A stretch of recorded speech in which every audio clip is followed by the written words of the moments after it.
সুধী দর্শক বন্ধু, আপনারা দেখছেন একে নিউজ বাংলা। এই মুহূর্তে উপস্থিত রয়েছি কলকাতা হাইকোর্টে। চাঞ্চল্যকর এবং আশ্চর্যজনক ঘটনা ঘটে গেছে কলকাতা হাইকোর্টে। ইতিমধ্যেই আমরা খবর পেলাম যে কলকাতা হাইকোর্টের একজন কর্মী 27 থেকে 28 বছর বয়সের লিফটের মধ্যে একজন মহিলা আইনজীবীকে আপত্তিকরভাবে তাকে স্পর্শ করেছে। দুবার স্পর্শ করার পরে তৃতীয়বার সেই লিফটে আরো যারা লয়াররা ছিল তারা কিন্তু হাতে নাতে তাদেরকে ধরে ফেলে এবং তাকে পুলিশের হাতে তুলে দেয়। আমরা সূত্র মারফত খবর পেলাম যে তাকে পেটি কেস দেওয়া হচ্ছে। ইতিমধ্যেই আপনারা দেখেছেন যে আরজি কল, কামধনি, বিভিন্ন রাজ্যে মহিলাদের উপরে যে বর্বরচিত আচরণ চলছে এই ভারতবর্ষ তথা পশ্চিম বাংলায়।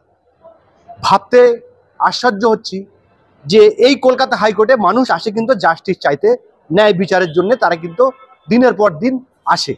সেই কলকাতা হাইকোর্টের যদি একজন আইনজীবী, একজন মহিলা লয়ারের যদি এরকমই অবস্থা হয়, তাহলে আপনারা সেই মানুষের মানসিকতাটা কেমন? আমরা কথা বলে নেব সেই সময় যিনি উপস্থিত ছিলেন। সেই ঘটনাটা ঘটার সময় দুর্ভাগ্যজনকভাবে আমরা কিন্তু সেই জায়গায় থাকতে পারিনি। একজন ব্যক্তি, তার সামনে কিন্তু সবকিছু ঘটে গেছে। আমরা তার সঙ্গে কথা বলে নেওয়ার চেষ্টা করব। কি ঘটেছে আপনি যদি একটু আমাদের দর্শকদের জন্য একটু খুলে বলেন। এই যে লিফটে করে নামছিলেন দোতলা থেকে, কে নাম ছিল? লয়ার, মহিলা লয়ার, আর ওনার একটা পার্মানেন্ট স্টাফ বিহারি, সে চেস্টে দুবার হাত দিয়েছে। তিনবার দেওয়ার সময় অন্য লয়াররা ধরে চটকাপুর মেরেছে। ওই যে লয়ারকে আপত্তিকর ভাবে ধরেছে। হ্যাঁ, ওই বিহারি লোকটা। হ্যাঁ, বিহারি লোকটাকেই ধরেছে। বিহারি লোকটাকে ওই মহিলা লয়ারের সঙ্গে কি করছিল? চেস্টে দুবার হাত দিয়েছে। ও চেস্টে হাত দিয়েছে। হ্যাঁ, আর ওই বিহারিটা যে ভদ্রলোককে ধরেছে পুলিশ, যে বিহারি যে লয়ারকে, যে মহিলা লয়ারকে চেস্টে হাত দিয়েছে, হ্যাঁ, তো সেটা অন্য লয়াররা ছিল, তারা দেখেছে। উনি কি করে, এখানে কি করে উনি তা বলতে পারছি না। উনি পিয়ন যাওয়া ব্যাপারটা হবে, মানে এই কলকাতা হাইকোর্টেরই বললো, কলকাতা হাইকোর্টেরই পার্মানেন্ট স্টাফ। তারপরে ওনাকে তো 33 নম্বর কোর্টে একটা পেটি কেস দিয়ে ছেড়ে দিয়েছে। পরে হয়তো কোর্টে যাবে, যা হোক একটা কিছু হবে। ওনাকে আপনি দেখেছেন, চিনেছেন? যখন নিয়ে যাচ্ছিল ওনাকে দেখেছেন? হ্যাঁ, আমি তো বুঝতে পারি। তারপরে উনি আমাদের যে 8 নম্বর কোর্টে যে ভদ্রলোক বসে, হ্যাঁ, আমি পুলিশ, সে বললো এই হয়েছে। ইতিমধ্যেই আপনি দেখেছেন যে আরজি কল কাণ্ড ঘটেছে, কামধনি কাণ্ড ঘটেছে। তারপরে যদি কলকাতা হাইকোর্টের একজন লয়ারকে, সেই হাইকোর্টের একজন কর্মচারী যদি তার চেস্টে হাত দেয়, তার শরীরে হাত দেয় আপত্তিকর ভাবে, বলবেন আপনি? কি বলবো, এটা তো খুবই বাজে ব্যাপার, খুবই বাজে ব্যাপার, তাই না? মানুষ তো এই জায়গায় বিচার চাইতে আসে, জাস্টিস চাইতে আসে।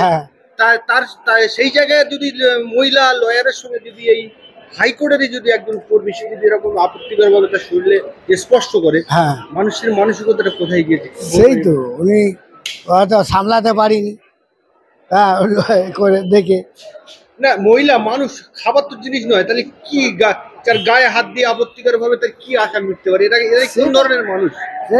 কোন ধরনের মানুষ কি করে বলো? তার এক একজনের মতিগতি এক এক রকম, এক একজনের মতিগতি এক এক রকম। আমার আপনাদের সঙ্গে তো আর মতিগতি তো মিলবে না। ওই যে মানুষের মতিগতির সঙ্গে আপনি একজন মানুষ, আমি একজন মানুষ, কি বলবেন, কি তুলনা করবেন তার সঙ্গে? কি ওরা নোংরা প্রকৃতির লোক, নোংরা প্রকৃতির লোক। এত কিছু দেখছে, দেখেও ওনার মানে বিবেকে জাগলো না যে এগুলো আমি করতে যাচ্ছি, এটা খুব অন্যায়। যে ভদ্রলোকটি ওই মহিলা লয়ারের গায়ে হাত দিচ্ছিল, তার অনুমানিক বয়স কত হবে? বললো তো বেশি নাই, 27-28 বছর হবে। 27-28 বছরের যুবক। হ্যাঁ, মহিলা। উনি মানে ভাষার দিক থেকে বিহারি, হিন্দি ভাষা কথা বলে নাকি? হিন্দি না, লয়ার বাঙালি, কিন্তু যাকে চটাও মেরেছে, হ্যাঁ, আম কে এরকম নাকি বলেছে, এরকম বলছে। হ্যাঁ, বলতে তখন আরো লয়াররা চথাপড় মেরে 33 নম্বর কোর্টে নিয়ে চলে গেছে। কোর্টে নিয়ে গেছে। হ্যাঁ, তাহলে ওকে যে পেটিকে, আপনি যে বললেন পেটি কেস দিয়ে ওকে ছেড়ে দেবে, ওকে তো যথেষ্ট পানিশমেন্ট দেওয়া উচিত। তাহলে উচিত তো তাই, কিন্তু হালকা করে ছেড়ে দিলে তো, হালকা করে ছেড়ে দিলে কি হবে? যাতে লয়াররা চাপ সৃষ্টি না করে, সেই জন্য এটা করেছে। কারা করেছে বলে কোর্টে যারা নিয়ে গেছে টেনে, ওখানে যে ছিল পুলিশ ডিপার্টমেন্টে হোক, যাই হোক, এটা তো কেউ করেছে, ওখানে তো আর আমি যাইনি। কোন লিফটে করেছে? লিফট তো অনেকগুলো রয়েছে। লিফট এই তো এইটা। এই যে সিঁড়ি ওঠার লিফট, হ্যাঁ। এটা কি? হ্যাঁ এই লিফট ওই ভিতরে lift? ঘুরেই যে বাঁদিকে হুম। প্রথম লিফটটা ওইখানে নামার সময়। আপনার নামটা বলুন। হ্যাঁ আমার নাম বিবেরা।